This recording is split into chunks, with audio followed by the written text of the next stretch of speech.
ভয়ঙ্কর অনলাইন জুয়া আসক্তিতে জড়িয়ে পড়ছে বাংলাদেশের লাখ লাখ যুবক। নিষিদ্ধ হওয়া সত্ত্বেও জুয়ার বিজ্ঞাপনে কাজ করছেন ক্রিকেটার থেকে তারকারা। জুয়ার আড়ালে বাংলাদেশ থেকে পাচার হচ্ছে কোটি কোটি টাকা। কি বললেন cricketer Shakib Al Hasan? Your history your victory, যার অর্থ তোমার ইতিহাস তোমার বিজয়।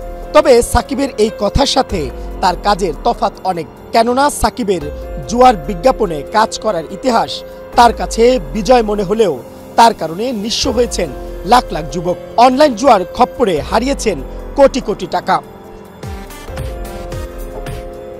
এখন খেলো অনলাইন আমার মতো প্লেয়ারের সাথে। শুধু সাকিব নয়, সম্প্রতি নিষিদ্ধ অনলাইন জুয়ার বিজ্ঞাপনে জড়িয়েছেন দেশের শোবিজ অঙ্গনের তারকারা। যে তালিকায় রয়েছেন অভিনেত্রী ও মডেল অপু বিশ্বাস, পিয়া জান্নাতুল ও সামিরা খান মাহি। ম্যাচের উত্তেজনা এখন আরো বেশি। ক্রিকেটের আসল মজা কিন্তু শুধু স্টেডিয়ামই নয়, এবার এখানেও। তারকাদের এমন চটকদার বিজ্ঞাপন দেখে জুয়ায় জড়িয়ে পড়ছে যুব সমাজ।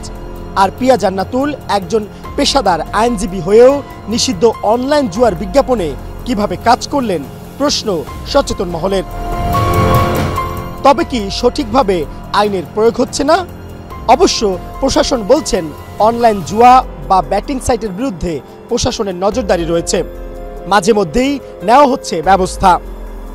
বিশেষজ্ঞগণ বলছেন যুবকদের অনলাইন জুয়ার আসক্তি কাজে লাগিয়ে প্রতি বছর কোটি কোটি টাকা বিদেশে পাচার করছে একটি চক্র। তাই জুয়ার সাইটগুলো বন্ধ করতে সরকারকে আরও কঠোর হতে হবে। সেই সাথে যারা অনলাইন জুয়ার বিজ্ঞাপনে অংশ নিচ্ছেন তাদের আইনের আওতায় আনার দাবি সুশীল সমাজের। Mohammad Shafiqul Islam, Asian television.